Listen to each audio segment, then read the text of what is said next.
Programme में एक बार फिर से आपको खुशामदीद कहते हैं नाजरीन। और हम हमेशा बात करते हैं बाहिम्मत बच्चियों की, बेटियों की, जो कि किसी भी मैदान में ख़ुद को मनवा लेती हैं। तो आज भी हम आपको मिलवाएंगे कि ऐसी बहादुर बच्ची से जिसने एक आम कॉलेज की तालिबा से कौमी सतह की गोल्ड मेडलिस्ट का सफ़र जो है वो तय किया है। और एक ऐसा सफ़र जिसका आगाज़ 2019 में हुआ, जहाँ मुश्किलात भी थी, जिस्मानी थकन भी थी, जहनी दबाव भी था, महदूद वसाइल भी थे, और फिर हम देखते हैं कि जो एक सोसाइटी का प्रेशर होता है वो भी था। चैलेंजेस बहुत ज़्यादा थे, लेकिन इसके बावजूद सफ़र मुश्किल रहा, कठिनाइयों से भरपूर रहा, लेकिन जो उसका अंजाम था वो बड़ा शानदार रहा और वो हमें देखने को मिला गोल्ड मेडल्स की सूरत में। बिल्कुल, और गोल्ड मेडल्स भी अभी तो सिलसिला जारी है, कहाँ तक जाता है ये हम उन्हीं से पूछेंगे। और कराटे इसके लिए महज खेल नहीं था इस बच्ची के लिए, बल्कि नज़्म-ओ-ज़ब्त, क़ुव्वत इरादी, सब्र और अपनों की गैर मशरूत हिमायत का इम्तिहान भी था। तो हिमानिया जावेद ने कॉलेज के दिनों में बाकायदा ट्रेनिंग के बाद पहला इंटर स्कूल मुकाबला और वहाँ जीता। जब गोल्ड मेडल उन्होंने अपने नाम किया, उसके बाद कितने मराहिल उन्होंने तय किए, उन्हीं से जानते हैं। हमारे स्टूडियो में मौजूद हैं हिमानिया जावेद, कराटे गोल्ड मेडलिस्ट।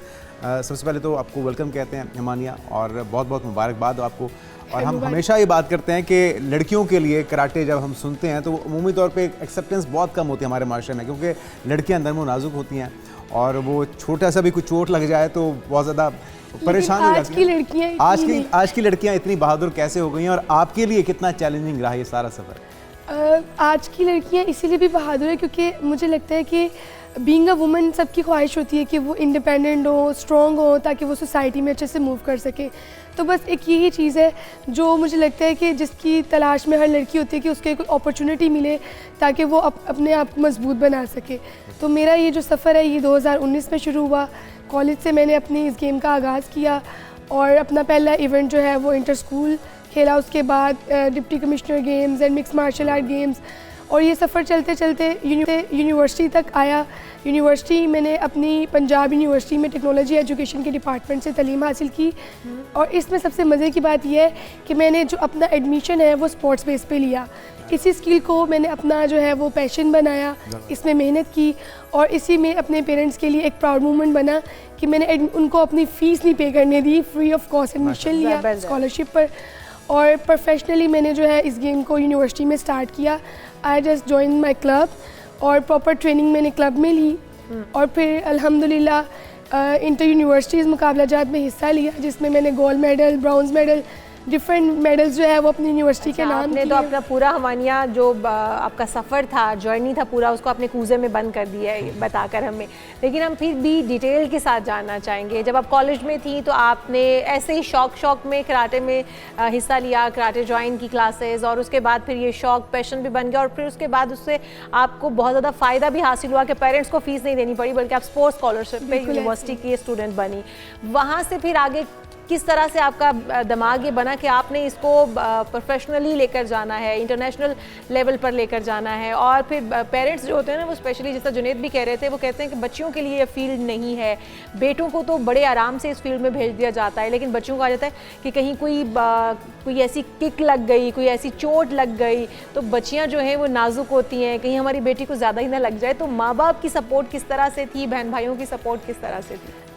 इसमें एक ट्विस्ट ये है कि मेरी सिस्टर ने सबसे पहले कराटे स्टार्ट किए थे कॉलेज में, और ड्यू टू स्टडीज़ प्रेशर उन्होंने इसको परसूड नहीं किया। जब वो यूनिवर्सिटी गई तो उन्हें आइडिया नहीं था कि इसकी बेस पे एडमिशन्स भी होते हैं। तो जब उन्होंने कराटे लीव किए और मैंने कंटिन्यू कर दी, क्योंकि मैं उनके बाद एडमिशन लिया मैंने कॉलेज में, और फिर उन्होंने मुझे प्रॉपर गाइड किया। उन्होंने कहा कि हुमानिया इसकी बेस पे एडमिशन होते हैं, तो मैं चाहती हूँ कि तुम कॉलेज से इसका स्टार्टअप लो और इसको आगे परसूट करो और इसकी बेस पे एडमिशन लो। अब जब मैंने 2 साल कॉलेज में ये गेम खेली, क्योंकि कॉलेज लेवल पर इतनी प्रोफेशनल नहीं होती है गेम, बेसिक गेम होती है, तो आई जस्ट स्टार्ट थिंकिंग कि मुझे किसी क्लब को ज्वाइन करना चाहिए जो मुझे नेशनल लेवल तक भी लेकर जाए और इंटरनेशनल तक भी लेकर जाए। तो फिर मैंने क्लब ज्वाइन किया था और वहाँ पे मेरी तरबियत हुई सही वाली। वहाँ जाके मुझे पता चला कि इंटर यूनिवर्सिटीज़ में एडमिशन्स होते हैं, और उसके बाद जो है एक प्रोफेशनल टीम्स बनती हैं जो कि डिफरेंट सिटीज़ में जाती हैं और कराटे की गेम खेली जाती है, और इस तरह से जो है वो आपको चांसेस ज़्यादा मिलते हैं प्रोफेशनली ग्रो करने के। तो फिर मैंने अपनी यूनिवर्सिटी से बेसिकली स्टार्ट किया प्रोफेशनली। पहला इवेंट अपना फैसलाबाद में खेला, उसके बाद कराची में गोल्ड मेडल लिया, ब्राउन्ज मेडल लिया, और फिर ये सफ़र शुरू अच्छा, हुआ। ज़बरदस्त ये सारी एफर्ट जो आपने बताई है, लेकिन फिर वही बात है कि जब ये ट्रेनिंग हो रही होगी तो यकीनी तौर पे चोट भी लगती होगी, injuries is the part of sports. लगती होंगी। और वो जो दंगल मूवी का हमें ख्याल आता है कि वहाँ पे ज़बरदस्ती उनके जो फादर होते हैं उनको धकेल रहे होते हैं और जो बच्चियाँ होती हैं वो जान छुड़ाने की कोशिश कर रही होती है। डाइट प्लान, सुबह जल्दी उठना, कई घंटे ट्रेनिंग करना, एक पूरी डिसिप्लिन और बड़ी टफ लाइफ स्टाइल है ना जिसको आपको फॉलो करना पड़ता है जब आपको ये सारे टारगेट्स अचीव करने हो। कहीं जहन में आया कि यार ये किस चक्कर में पड़ गई हूँ मैं, जान छुड़ाओ, सुकून की ज़िंदगी, सुकून की नींद पूरी करो, और ये जो डाइट प्लान है, ये जो सारी रूटीन है, ये जो एक्सरसाइजेज हैं, ये जो ट्रेनिंग है, इससे जान छूट जाए, कहीं जहन में ख्याल आया या आप फोकस थी कि नहीं करके रहना? ऐसी चीज़ें तो होती हैं गेम में, क्योंकि जब आप कंटिन्यूसली एक चीज़ कर रहे होते तो बाद टाइम आप कहते हो कि यार बस मैं थक रहा हूँ, बट एट दैट पॉइंट मैं एक चीज़ रियलाइज़ करती हूँ कि हाउ फार आई कम, कि मैं कहाँ से शुरू हुई हूँ और अब मैं अगर 2021 में या 25 में आके कहती हूँ कि मेरी बस हो गई है तो this is not fair with me, मैं अपने साथ नाइंसाफ़ी करूँगी। तो मैंने इस चीज़ को माइंड में रखा कि मानिए कोई बात नहीं, स्टेप बाय स्टेप करना है।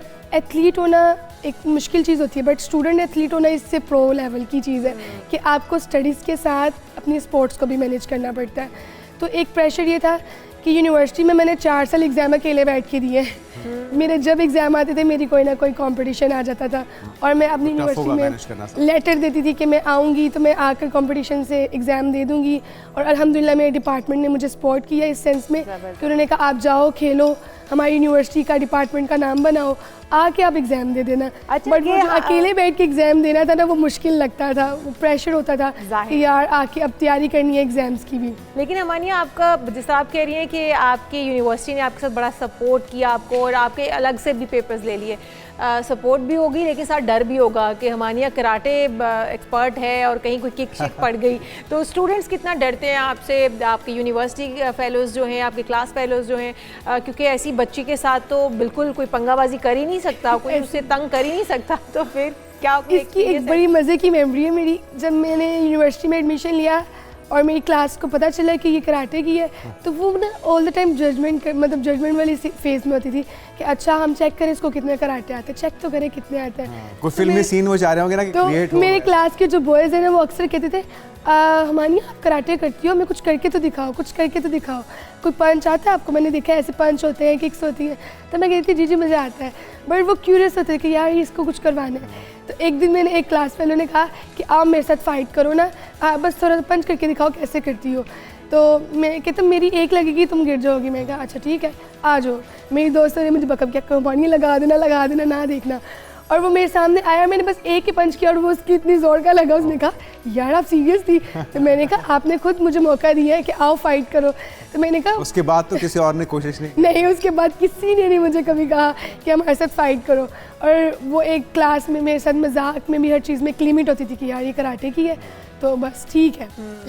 और यही हम मैसेज भी देना चाहते हैं आपके तवज्जो से कि हर बेटी को इतना ही स्ट्रांग होना चाहिए, हर बच्ची को ऐसे ही होना चाहिए, और आप उन तमाम बच्चियों के लिए रोल मॉडल हैं जो कि अपने आप को कहीं ना कहीं कमज़ोर समझती हैं, सोसाइटी से डरती हैं, बाहर के प्रेशर को नहीं झेल पाती हैं, और फिर जो इर्द गिर्द सोसाइटी के लोग हैं उनकी बातों से डर जाती हैं। तो बिल्कुल डरने की ज़रूरत नहीं है उनको, और आप जैसी बाहिम्मत बेटियाँ जो हैं वो हमारी पूरी सोसाइटी के लिए रोल मॉडल हैं। बहुत शुक्रिया आप हमारे साथ मौजूद थी हमानिया, और इसी तरह से कामयाबी का सफ़र आप तय करती चली जाइए, और मनाजिल भी हैं जिनको आपने तय करना है, घबराना अभी तो ये स्टार्ट है, अभी तो इंशाल्लाह बहुत लंबा सफ़र इंशाल्लाह। और बच्चियों के लिए लास्टली आपको मैसेज देना चाहें जो आना चाहती हैं इस फील्ड में, कराटे सीखना चाहती हैं, क्या हर्डल्स होंगी, किन चीज़ों को मद्देनजर रखें? लड़कियों को यही कहूँगी कि स्टार्ट थोड़ा मुश्किल होता है, बट अपना ट्रस्ट बिल्ड करो अपने पेरेंट्स पर। आपके पेरेंट्स आपकी सिर्फ ट्रस्ट चाहते हैं, आप उनको हर चीज़ का ट्रस्ट दो और वो आपको हर वो चीज़ करने देंगे जो आप चाहते हैं।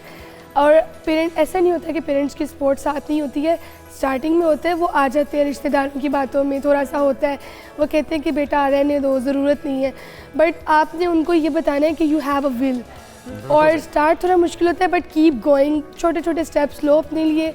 एक टाइम आएगा कि आपको वो सब लोग आपके ऊपर ट्रस्ट भी करेंगे और आप अपने टारगेट अचीव, आप हमारी फैमिली का प्राउड हो। Thank you so much. ज़बरदस्त ज़बरदस्त जी, बहुत खूबसूरत बातें। हमारे साथ हुमानिया जावेद मौजूद थी और यहाँ पर हम ब्रेक से पहले आपको बताएंगे कुछ आगे बढ़ते हुए कि पाकिस्तान में बिजली के स्मार्ट मीटर्स के मंसूबे पर तेज़ी से काम जारी है और पावर डिवीजन के मुताबिक अब 16 लाख से ज़ायद रिवायती मीटर्स को एडवांस मीटरिंग इंफ्रास्ट्रक्चर यानी कि स्मार्ट सिस्टम पर मुंतकिल किया जा चुका है, जहाँ पर आपका मीटर और आपकी रीडिंग, कहीं पर भी कोई मीटर रीडर गलती से आपकी रीडिंग नहीं लगा। बिल्कुल, ये एक अच्छा इकदाम है और हुकाम का ये कहना है नाज़रीन के बिजली चोरी, गलत रीडिंग और लाइन लॉसेस के खात्मे से सालाना 150 अरब रुपये तक की बचत मुमकिन हो सकेगी। तो लोगों का इसमें फ़ायदा ही है और मज़ीद इस बारे में एहतशाम उल हक बताएंगे। एहतशाम उल हक बताएगा कि कब से इस पर अमल दरामद हो रहा है, कब से मीटर्स लगना जा रहे हैं? बिल्कुल, पाकिस्तान में स्मार्ट मीटर्स यानी कि बिजली के जो एडवांस इंफ्रास्ट्रक्चर है मीटरिंग का, उस पर काम जो है वो जारी है और जो रिवायती मीटर्स थे उनको मुंतकिल कर दिया गया है स्मार्ट मीटर्स पे। और अब तक अगर बात की जाए तो तकरीबन 16 लाख जो मीटर्स हैं वो लगा दिए गए हैं मुल्क भर में। और इसके साथ साथ पावर डिवीज़न के मुताबिक ये है कि जो स्मार्ट मीटर्स हैं उसमें हमें मुख्तलिफ जो चीज़ें हैं उसमें हमें मदद मिल सकती है, जिसमें अगर बात की जाए तो बिलखसूस जो चोरी है बिजली की वो, और इसके साथ साथ जो मिस मैनेजमेंट है या फिर जो स्पेसिफिक जो टाइम कहा जाता है या फिर यूनिट कहा जाता है उसमें भी जो अप डाउन होता है वो भी अकाउंट किया जा सकता है, उसका स्पेसिफिक नंबर जो है वो सामने आ सकता है। और इससे अगर हम बचत की बात करें तो तकरीबन सालाना 150 अरब रुपए का जो है वो बजट जो है वो हो सकता है। और इसके साथ साथ अगर नुकसान की बात करें तो तकरीबन कई करोड़ों के जो रुपए हैं वो नुकसान जो है वो उससे बचा जा सकता है। पावर डिवीज़न के मुताबिक मुख्तलिफ अजला में जो है वो मुख्तलिफ मीटिंग सिस्टम का जो अमल है वो जारी है। और इसमें बिलखसूस अगर इस्लामाबाद की बात करें जो सर फहरिस्त है 16 लाख में से जो तकरीबन अगर मैं उनको हरफन में बताऊं तो 11 लाख से ज़ायद एडवांस जो सिस्टम है वो लगा दिए गए हैं। और इसकी तरह जो गुजरावाला है इलेक्ट्रिक का, उनको जो है तकरीबन 1,74,000 जो है वो मीटर लगा दिए गए हैं। और इसके साथ लाहौर इलेक्ट्रिक में 1 लाख जो एडवांस मीटर हैं वो लगा दिए गए हैं। और इसके साथ फैसलाबाद में और इसके साथ जो हैदराबाद है वहाँ पर भी जो है वो लगाए गए हैं। और जिसका फ़ायदा ये होगा कि जो नुकसानात हैं उसे बचा जा सकेगा। और बचत के हवाले से पावर डिवीज़न के मुताबिक तकरीबन जो 150 अरब रुपए जो है वो सालाना पाकिस्तान को जो है वो बचत होगा। हम बता रहे थे स्मार्ट मीटरिंग को इंट्रोड्यूस करवाया जा रहा है, से अरबों रुपए की बचत होगी। सार्फिन के लिए एक अच्छी खबर है ये। बिल्कुल जी, और यहाँ पर एक ब्रेक शामिल करेंगे। जब ब्रेक से वापस आएंगे तो आपको बताएंगे कि बसंत के लिए लाहौर के अंदर क्या कुछ हो रहा है। और ये जो शहर जिंदा दिलाने लाहौर कहलाता है, इसकी गलियाँ दुल्हन की तरह सजी हुई आपको नजर आएंगी और तैयारियां अरूज पर हैं, लेकिन इस पर हम बात करेंगे इस ब्रेक के बाद। सेवेदार बंदे की पहुंच से बहुत दूर है और उम्मीद करते हैं कि इसके ऊपर अभी भी कोशिश होगी कि इसको कंट्रोल किया जा सके और अगली बार इस बार से ज्यादा बेहतर इकदाम। बिल्कुल, कहीं पर भी हमारे हमसाए मुल्क में त्यौहार मनाया जा रहा हो तो पाकिस्तान में तो हम बिल्कुल कोई दिवाली का त्यौहार नहीं मनाते हैं, कोई होली का त्यौहार नहीं मनाते हैं, लेकिन हमारी बसंत को हम देख रहे हैं सरहद पार में भी इंजॉय करने के लिए उन्होंने कुछ डिजिटल काइट्स उड़ानी शुरू की हुई हैं। तो भाई जो लाहौर के रंग हैं ये हमें सरहद पार भी नज़र आ रहे हैं, बॉर्डर पार भी नज़र आ रहे हैं।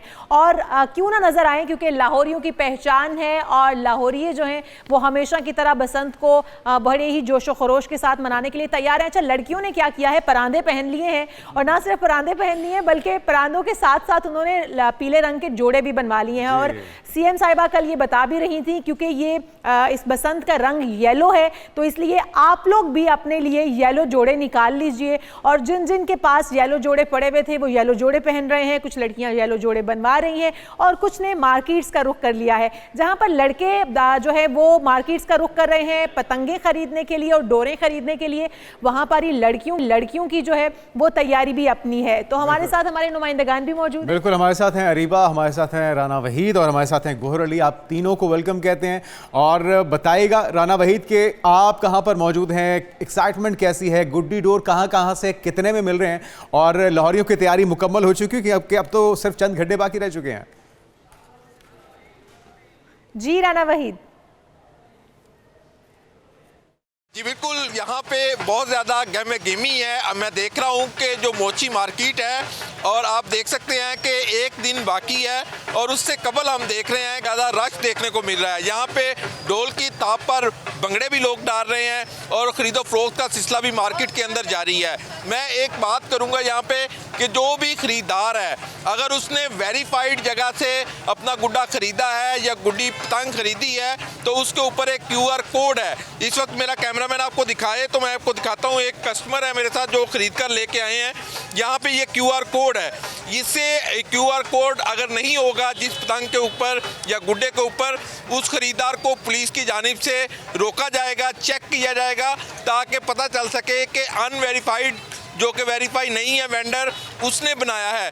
तो यहाँ पे मेरे साथ शहरी भी हैं जो पतंगबाजी के हवाले से जो ख़रीदारी कर रहे हैं, उनसे बात भी करते हैं।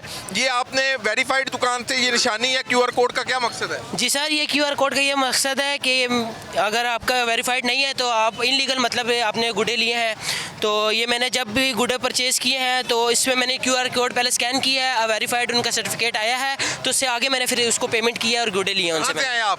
सर मैं पिंडी से आया हूँ, एक हफ्ता पहले पिंडी से आया हूँ। मैंने कहा परचेजिंग करनी है, मैंने जाके डेली लाहौर में होगी, बसंत लाहौर में होगी। अभी क्या रेट है, कितने का खरीदा है? सर इसका 270 मांग रहा था, बड़ा कोई हमने कोशिश करके इसको 230, 220, 230 तक लिया हमने इसका। 230 रोज की दिन बुनियाद पे आते हैं? हाँ जी, रोज की बुनियाद पे आ रहे हैं। कैसे है 2 पीस और 1 पीस? सर हमने अब 1.5 पीस का पिन्ना लिया है 8,500 रुपये का, और एक 3 पीस का पिन्ना लिया है, वो हमने मिला है 15,000 रुपये का। तो उसके ऊपर भी QR कोड है? उस पर भी QR कोड है, लेकिन बहुत एक्सपेंसिव है इतना। हम तो स्टूडेंट, हमने अपनी जमा पूंजी लगाई है सारी। अच्छा। अब जमा पूंजी तो करके सारे आपके दोस्तों के साथ कोई वाकया तो नहीं पेश आया कि पुलिस वालों ने रोका और उनके पास QR कोड ना हो? नहीं सर, दोस्त तो नहीं, भाई है मेरे सारे कजन्स हैं, उनको तो शौक नहीं है। मैं और भाई आए हैं स्पेशल पिंडी से, बाकी कजन्स हम लोग सारे हैं जिनको शौक है, वो हम स्पेशल पिंडी से आए हैं सिर्फ लाहौर बसंत मनाने के लिए कि यार बसंत इधर अलाउ हुई है, बाकी जगह पे तो अलाउ नहीं है, इस वजह से हम लोग उधर नहीं करते। वहाँ भी अलाउ होनी चाहिए। वहाँ पे भी अलाउ नहीं। मेरे साथ एक और भी शहरी हैं, उन्होंने ये शरे इसको बोलते हैं, शिराटा बोलते हैं। ये छोटी पतंग होती है, गुड्डी से कह सकते हैं, ये शिराटा है। ये बड़ी स्पीड का वो घूमता है आसमान के ऊपर, और इसी तरह इसके ऊपर भी अगर ये मैं आपको, मेरा कैमरामैन आपको दिखाए तो अली दिखाए, तो ये इसके ऊपर भी QR कोड है कि जो QR कोड जब तक नहीं होगा तो बहुत ये शुक्रिया। फिर राना वहीद बता रहे थे QR कोड की अहमियत क्या है, क्योंकि QR कोड के बगैर खरीदी गई पतंग हो या डोर हो वो गैर कानूनी तस्वुर होगी, और इसका ट्रैक करना बहुत ज़रूरी है कोई अगर वायलेशन करता है। तो ये सारे वो SOPs है जिस पे अमल करना है आपको भी, हमें भी, और इन पे अमल करके एक बेहतरीन बसंत मनाई जाएगी इस बार इंशाल्लाह। बिल्कुल जी। अब हमारे साथ अरीबा आफ्ताब मौजूद हैं, तो उनसे भी जान लेते हैं। अरीबा, आप किस जगह पर मौजूद है लाहौर के अंदर, और यहाँ पर किस तरह की तैयारी देख रही हैं आप? पतंग और डोर की क्या कीमतें जा रही हैं? जी बिल्कुल जुनैद और इशाल, मैं इस वक्त मोची गेट में मौजूद हूँ। आप मेरे इर्द गिर्द लोगों की गहमा गहमी भी देख सकते हैं। जैसे जैसे बसंत करीब आ रही है, शहरी बहुत ही पुरजोश हैं, लेकिन वही दूसरी जानिब जो महंगाई है वो भी आसमान से बातें करने लग गई। हमारे साथ यहाँ पर कुछ शहरी मौजूद हैं, उनसे भी जान लेते हैं। अस्सलाम वालेकुम सर, सबसे पहले तो आपको मुबारक हो, आप ये पतंग फतह करने में कामयाब हो चुके हैं, कैसा लग रहा है? बहुत अच्छा लग रहा है, जैसे कि 25 साल बाद पसंद होना ही है। उसके बाद भी लाहौरियों का आप देख सकते हैं कैसा रद्द-ए-अमल जा रहा है। फिर भी देख रहे हैं बहुत महंगाई है, लेकिन महंगाई के दौर में भी लाहौरी बाज नहीं आ रहे। इसके बाद अब भाई से बात कर लें। सर आप बताएंगे कैसा लग रहा है, आपके पास पतंग है आखिर? हमें तो बहुत अच्छा लगा है, 25 साल बाद आई है। हम तो मरियम नवाज़ को खुशनामदी कहते हैं, ठीक है, तो इंशाल्लाह लेके जाएंगे। और लाहौरियों को जोशो खरोश भी आप देख रहे हैं, ठीक है, अभी आ भी रहे हैं, ज़्यादा लोग आ रहे हैं, ठीक है, बाकी भाई बताएंगे। गुड्डा है वैसे बहुत महंगा है, ठीक है, लेके ही जाएंगे। सर रेट के बारे में कुछ बताएंगे, आपके पास पतंग है? अस्सलाम वालेकुम सर, मैं बड़ी खुशी है मुझे कि हम बसंत मना रहे हैं, और ये मरियम नवाज़ को चाहिए कि इधर रेट आएँ, देखें इनके और कम करें, ताकि गरीब भी बड़े बआसानी से बसंत मना सकें। इसका मतलब ये है कि इस दफ़ा आप हवा में गुड्डा नहीं, पैसे उड़ाएंगे? पैसे, बिल्कुल पैसे उड़ा रहे हैं सारे। क्या कीमत बताइए और कितने गुड्डे बहुत खरीदे? शुक्रिया। अरीबा, आप हमारे साथ ही मौजूद रहिएगा। और सही कह रहे हैं यार, पतंग नहीं बल्कि जो पैसे हैं वो आसमान पर उड़ाए जाएंगे, क्योंकि इतनी महंगी डोर और इतनी महंगी पतंगे खरीदने के बाद आवाम भी कुछ परेशान से नज़र आते हैं। हुकूमत की जानिब से कहा गया था कि इनकी कीमतें कम की जाएंगी, लेकिन अभी तक तो कीमतें कम नहीं हुई हैं। हम उम्मीद करते हैं कि हुकूमत उन लोगों का भी ख्याल रखेगी, वो भी इस खुशी में शरीक हो सकें जिनकी आमदन बहुत महदूद सी है, या जो इतने महंगी डोर और पतंगे ये नहीं बात खरीद ठीक है। सकते। और जब बात हो रही हो बसंत की, सेलिब्रेशन की, तो फिर लाहौर के खानों को हम कैसे भूल सकते हैं। लाहौरियों के चटखारेदार पकवानों की तैयारियां भी पूरी तैयारी के साथ हैं और बारबेक्यू के लिए अंगारों की अंगीठियों की मांग में भी इजाफा हो चुका है और लाहौर के मुख्तलिफ इलाकों में अंगारों की अंगीठियों की तैयारी का काम काफी तेज है। तो जरा जान लेते हैं कि किस तरह की तैयारी है खाने पीने की, बारबेक्यू की। बिल्कुल ऐसे ही गौहर अली हमारे साथ मौजूद है। गौहर अली बताइएगा, अंगीठियों की मांग में भी हम देख रहे हैं इजाफा हो गया है, तो अब क्या लोग बारबेक्यू गैस पर करेंगे, क्या करेंगे आखिर, इस हवाले से भी हमारे साथ तफसीलात शेयर कीजिएगा। जी, तैयारियों के साथ साथ लजीज और खुश जायका पकवानों की तैयारी का काम भी तेज़ी से जारी है और मैं लंडा मार्केट में मौजूद हूँ। यहाँ पर अंगारों की अंगीठियाँ बनाने का काम तेज़ हो गया है बसंत की वजह से। राजा कासिम मौजूद है जो ये अंगीठियाँ तैयार करते हैं। जी बताइएगा, कौन कौन सी अंगीठियाँ आप फरोख्त कर रहे हैं? ये भाईजान लोहे की अंगीठियाँ हैं, ये तोल कर देते हैं हम 450 रुपये किलो। ये जाली वाली अंगीठियाँ हैं, इसमें आप 2000 की, 1500 की, 2500 की हैं। फिर ये ग्रिल है, ये फिश ग्रिल है, ये 400 की, 500 की, 600 की मुफ्त रेट है। उसी तरीके से ये सीखे हैं, ये 300 रुपये दर्जन, 400 रुपये दर्जन, 500 रुपये दर्जन के हिसाब से है। 500 रुपये दर्जन सीखे? 300 भी है, 400 भी है, 500 भी है। ये बताएं कि ज़्यादा कौन सी डिमांड है? ये सीखों की अंगीठियों की। नहीं, अंगीठियों की कौन सी, जाली वाली या बगैर जाली की? ये लोहे की, ये जो लोहे की होती है ना भारी चादर की, इसकी ज़्यादा डिमांड होती भारी चादर की ज़्यादा डिमांड है। है। खराब नहीं होती ना। खराब नहीं होती? हाँ जी, हाँ जी, नहीं। तो ये बताइएगा कि ये आप खुद यहाँ पर फैक्ट्री में तैयार करते हैं? खुद तैयार करवाते हैं। खुद तैयार करवाते जी, खुद तैयार करवाते हैं। अब बसंत के साथ काम तेज कर दिया? माशाल्लाह बहुत तेज है। तेज है काम? बहुत तेज है माशाल्लाह। तो क्या 450 रुपये किलो फरोख्त करें? केजी के साथ 450। 450 रुपये केजी? यस। अच्छा, तो तोल के फरोख्त की जाती है? तोल के फरोख्त करते हैं। पहले ये इसका रेट कुछ कम नहीं था? पहले कम भी था, अभी कम भी है। बसंत के मौके में तोल के दे रहे हैं हम। पहले हम नक में बेचते हैं, पर पीस के हिसाब से बेचते हैं। ये बसंत में हमने तोल के लगा दिए बस। बसंत पर तोल के फरोख्त कर रहे हैं? फरोख्त कर रहे हैं तोल के। 450 रुपये किलो? 400 रुपये। जिस तरह भाव तो गौहर अली कर रहे हैं, कुछ ना कुछ लेकर ही आएंगे ही और साथ में सीखें भी। तो बेस्ट ऑफ लक तमाम लाहौरियों को जी। तैयारियां मुकम्मल कर लीजिए, अब चंद घंटे बाकी रह चुके हैं और मुझे तो ये लग रहा है शाल कि जिस तरह ही 12 बजेंगे ना तो ये काम शुरू हो जाना है और फिर उसके बाद नॉन स्टॉप ये 72 घंटे यानी कि 3 दिन है, 6, 7 और 8 ये चलता रहेगा। तो हमारे नुमाइंदगा ने हमें काफ़ी डिटेल से बता दिया। बिल्कुल जी, शुक्रिया अदा कर देते हैं। हमारे साथ मौजूद है राना वहीद और साथ ही साथ गौहर अली, अरीबा आफ्ताब। आप तीनों का बहुत शुक्रिया हमें बताने के लिए कि इस वक्त लाहौर के रंग क्या हैं, लाहौर में क्या कुछ हो रहा है और हम उम्मीद करते हैं कि इस तमाम इवेंट को इतना खुश उसलूबी के मनाएंगे, इतना मुनज़्ज़म तरीके से मनाएंगे ताकि किसी किस्म की कोई वायलेशन ना हो। और अगर कहीं पर आप अपने गिरदो नवा में देखते हैं कि कोई लोग वायलेशन कर रहे हैं तो उन्हें समझाइए। प्रोग्राम में एक बार फिर से आपको खुशामदीद कहते हैं नाजरीन और अभी बात कर लेते हैं हम।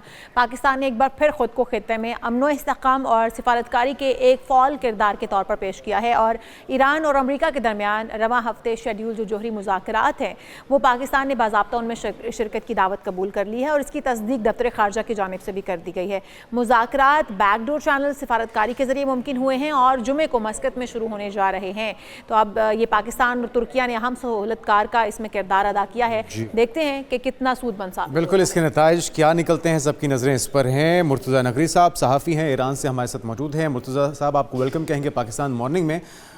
कल सुबह 10 बजे जुम्मे के रोज़ होने जा रहा है ये, अब चंद घंटे बाकी रह चुके हैं। एक तो ये कि पहले इस्तंबुल में होना था ये मुज़ाकराती दौर, ईरान की ख्वाहिश थी कि इसे ओमान में करवाया जाए, तो अब ये मस्कत में होने जा रहे हैं।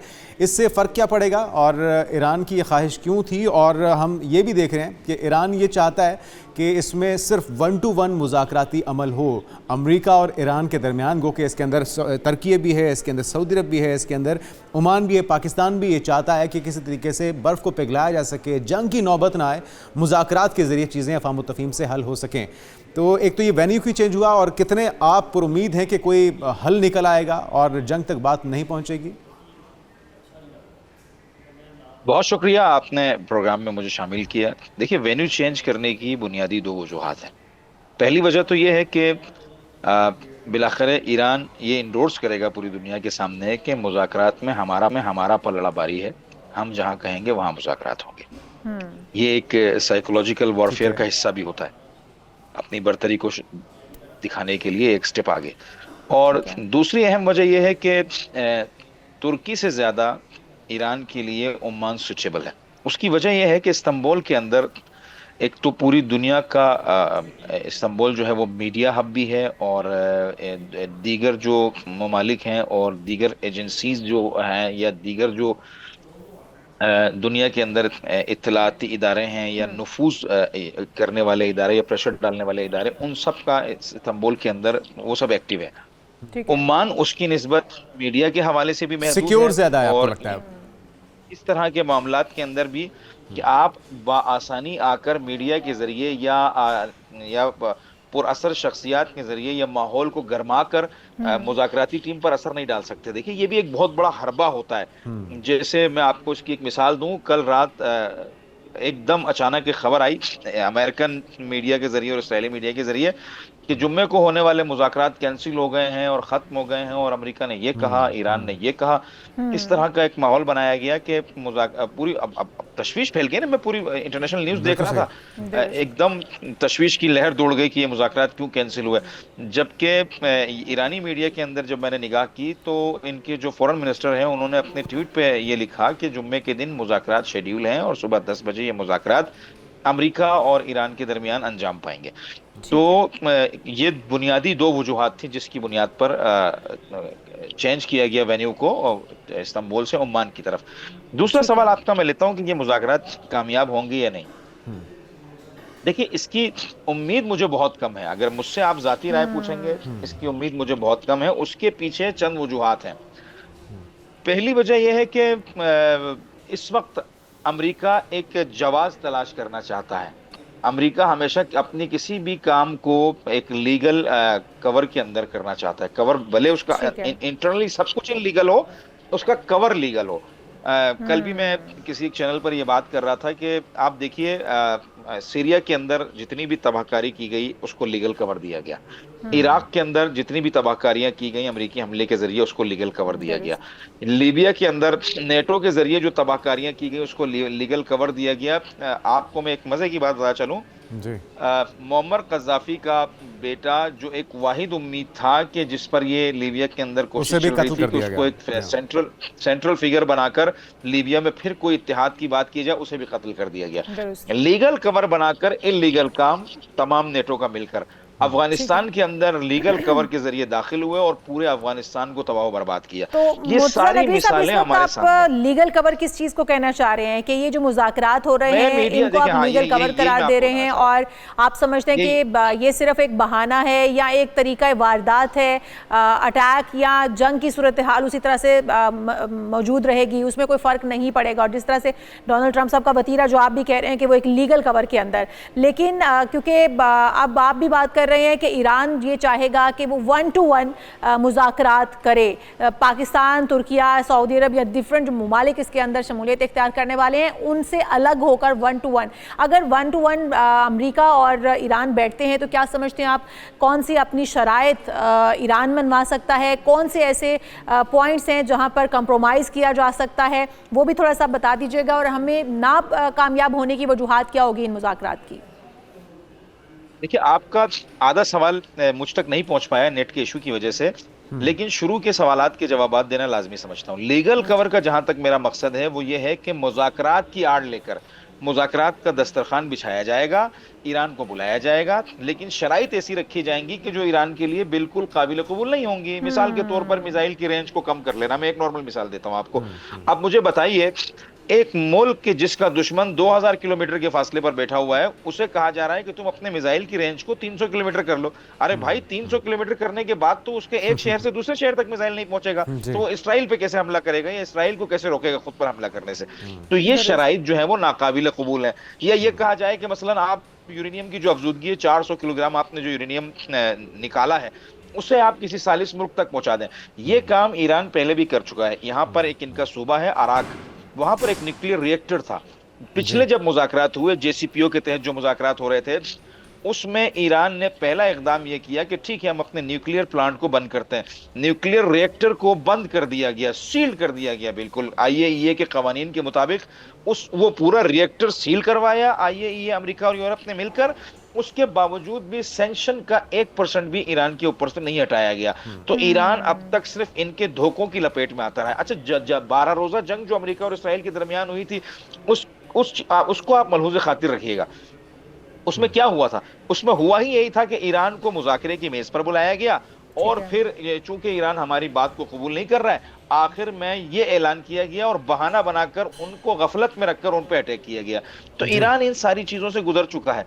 तो मुझे लगता है कि ये एक पॉसिबल ये मुज़ाकरात भी इसी तरह की एक वजह हो सकती है।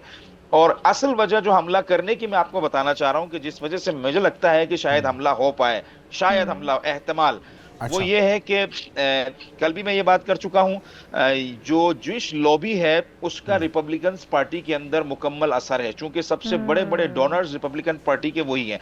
दूसरा, ये जो जेफरी एडवर्ड एप्स्टेन जो लीक्स हैं, इसमें ट्रंप के मामलात को निकालकर बाहर करना, कुछ पत्ते बाहर दिए गए हैं। और ये ट्रंप भी जानता है कि अमेरिका दुनिया की वाहिद वो रियासत है जहां ज्यूइश लॉबी का सबसे ज्यादा इन्फ्लुएंस है।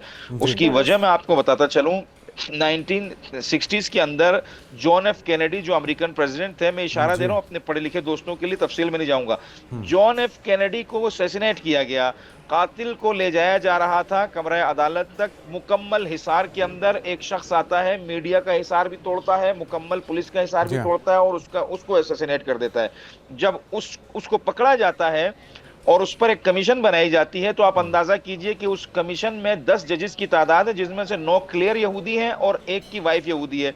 और उस कमीशन की रिपोर्ट ये आती है कि हमने इस बंदे को जिसको पकड़ा है, इसमें सिर्फ इसकी जाती इंटेंशंस के अलावा कोई और चीज बिल्कुल ये खेल माजी में खेले जाते रहे हैं, खदशा और इस तरह के इम्कानात तो मौजूद हैं, लेकिन हम उम्मीद करते हैं कि जिस तरह से सालिसी के किरदार में पाकिस्तान भी है, टर्की भी है, सऊदी अरब भी है, ओमान भी है, कतर भी है, तो कोई अच्छा हल निकल सके। और बज़ाहिर तो हमें यह लग रहा है कि डोनाल्ड ट्रंप एक बंद गली में आ चुके हैं, उन्हें भी फेस सेविंग चाहिए, यही बेनिफिट ऑफ डाउट ही है, अदरवाइज ट्रैक रिकॉर्ड ज़्यादा अच्छा नहीं है। बहुत शुक्रिया, मुर्तज़ा नकवी साहब हमारे साथ मौजूद थे।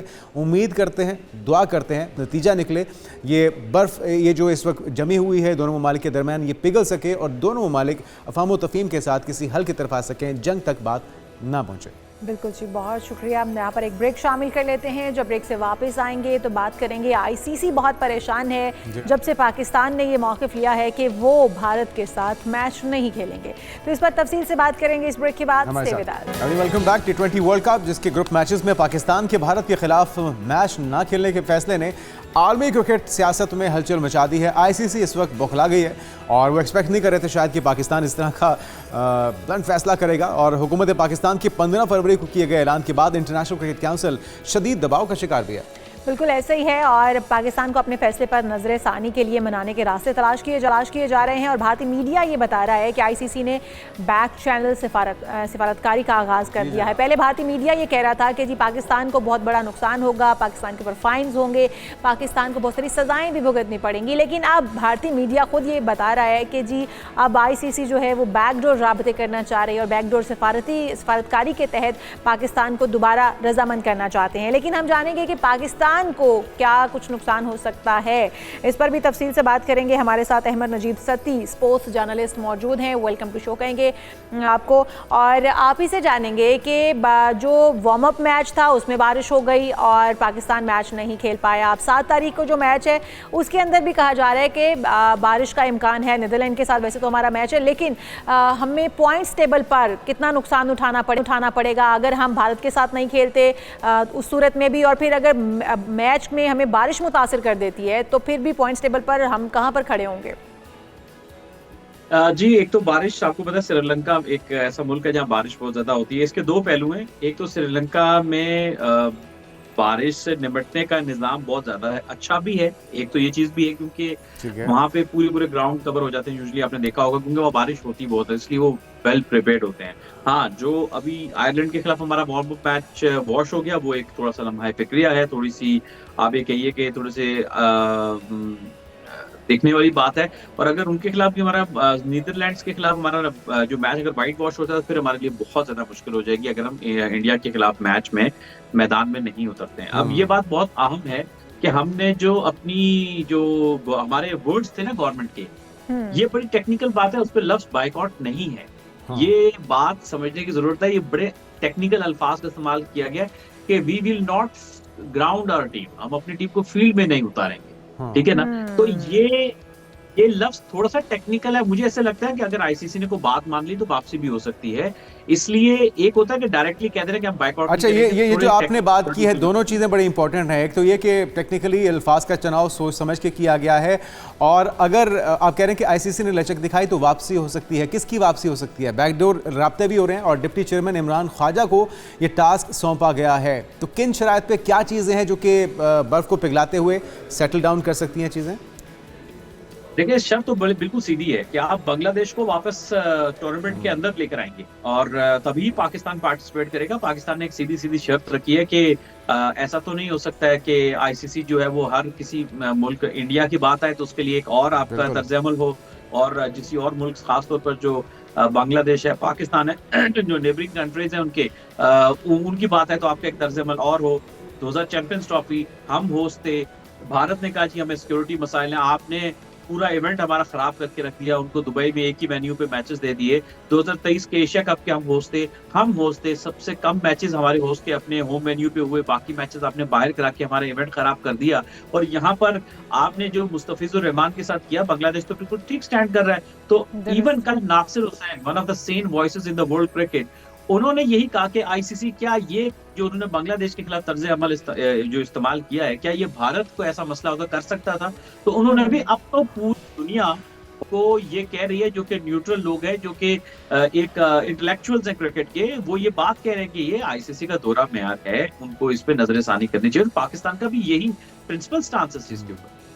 बिल्कुल सही। अच्छा, ये भी बताइएगा अहमद भाई कि अगर पाकिस्तान नहीं खेलता, जिस तरह आपने भी कहा पॉइंट्स टेबल में हमें काफ़ी पॉइंट्स टेबल के ऊपर तो हमारी हालत कुछ खास नहीं अच्छी होगी, लेकिन भारत को कितना बड़ा नुकसान है ब्रॉडकास्टर्स की की सूरत में है, फाइनेंशियली कितना बड़ा धचका है, कितना बड़ा डेंट है, और इसको वो किस तरह से फिल करेंगे? आईसीसी जो इस वक्त बैकडोर राब्ते करना चाहता है वो अपनी वजह से करना चाहता है, ना कि उसे पाकिस्तान से कोई बड़ी मोहब्बत सता रही है। खेल से खिलवाड़ तो वो हमेशा से करता चला आ रहा है। अगर इस बार भी सिर्फ मामला यहीं तक रहता तो शायद वो ये कर गुजरते, लेकिन अभी बैकडोर राब्ते भी सिर्फ अपने आप को जो फाइनेंशियल डेंट पहुंचेगा उससे बचाने के लिए है। तो क्या समझते हैं आप कि कितना बड़ा नुकसान भारत को इस सूरत में उठाना पड़ सकता है? देखिए, सिर्फ भारत ही नहीं, पूरी दुनिया के क्रिकेट को मैं पहले चले भारत से स्टार्ट करता हूँ कि आप देखिएगा कि जो ब्रॉडकास्टर हैं वो भारत से हैं, मेजर स्पॉन्सर भारत से हैं, तो उन्होंने 2027 तक के राइट्स लिए में बहुत बड़ी $1 मिलियन की इन्वेस्टमेंट हुई भी है, बहुत बड़ी इन्वेस्टमेंट, बहुत ह्यूज अमाउंट है जिस पे राइट्स उठाए हुए हैं, ब्रॉडकास्टिंग राइट्स लिए हुए हैं, स्पॉन्सरशिप आई भी है। तो उनको अगर वो लेट्स सपोज उनको इस तरह से लॉस होता है, वो आगे पैसा लगाना छोड़ देंगे आईसीसी के इवेंट्स में। आईसीसी जो इस वक्त मुश्किल में है वो इसीलिए है कि वो सबसे बड़ी ल्यूक्रेटिव गेम है पाकिस्तान वर्सेस इंडिया, जो मर्जी आप कह लें, और उनको एक बहुत हैवी लॉस है। फिर जब उन आईसीसी को लॉस होगा तो वो डायरेक्टली जो आईसीसी रेवेन्यू देता है, शेयरिंग का जिसका एक प्रोसेस है, एक मैकेनिज्म है, उसमें पूरी दुनिया की जो क्रिकेट को पैसा जाता है वो डिस्टर्ब हो जाएगा। तो ये सिर्फ पाकिस्तान नहीं है, देखिए पाकिस्तान ने बड़े सोच समझ के इस मैच को जो है वो चूज किया था कि पूरी दुनिया की क्रिकेट को हिला देगा। आप अगर दुनिया के बड़े बड़े जो क्रिकेट के जरीदे उन्हें पढ़े, उनकी हेडलाइंस देखें, क्रिकेट के जो ये स्पोर्ट्स की जो हैंडलर्स हैं या जो इदारे हैं, वो यही लिख रहे हैं कि ये पूरी दुनिया की क्रिकेट को शेक कर देगा फाइनेंशियली। तो ये इतना छोटा मैटर नहीं है। लेकिन ये है कि बात है कि कभी तो आवाज उठाएंगे ना, कभी तो आवाज उठेगी कि कब तक आप बुली होते रहेंगे। ठीक है। अच्छा, हम ये भी देख रहे हैं कि अपोजिशन जमातें हों, जिस तरह से शशि थरूर समेत बहुत से ऐसे सेन वॉइसेस हैं जो कि चाहती हैं कि क्रिकेट के अंदर सियासत के अमल दखल को मुकम्मल तौर पे ख़त्म किया जाए। एक तो अपने उनके इंटरनल भी बहुत से मामला चल रहे हैं जिसकी वजह से हुकूमत पे दबाव है, लेकिन क्रिकेट का मामला भी, क्योंकि माजी में भी क्रिकेट डिप्लोमेसी ने एक अहम किरदार अदा किया है बर्फ़ को पिघलाने में, हालात को बेहतर करने में। तो एक पोलिटिकल प्रेशर मोदी सरकार के ऊपर है। आपको लगता है कि उसको खातिर में लाया जाएगा, कुछ अपना किबला दुरुस्त करेंगे, और अल्टीमेटली जब फाइनेंशियल एक लॉस भी होने जा रहा है पाक भारत मैच ना होने की सूरत में, तो चीजें रिवर्स हो सकती हैं? हमें अब भी उम्मीद रखनी चाहिए? देखिए, चीजें तो रिवर्स हो सकती हैं, लेकिन बड़ा ही मुश्किल, बहुत मुश्किल कठिन टास्क है, क्योंकि उधर से स्कॉटलैंड आ गया बांग्लादेश की जगह। अब आप क्या करेंगे? मतलब टीम में टूर्नामेंट में 16 से 17 टीमें करेंगे क्या?